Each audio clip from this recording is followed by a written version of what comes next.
Kalau kita tengok video kan, ada tu hak dia macam duk zikir lah. Tapi tak tahulah dia zikir gaponya. Dia duduk main wasabih tangan dia. Lepas tu siapa masa agak dia lepas tu dia pun gerak juga. Gerak pula wasabihnya. Gerak dia siup pula. Lepas tu zikir pula. Banyak kali tapi gak orang tu gak penuh lah.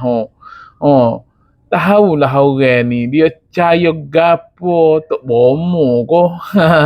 Lebih kurang lah.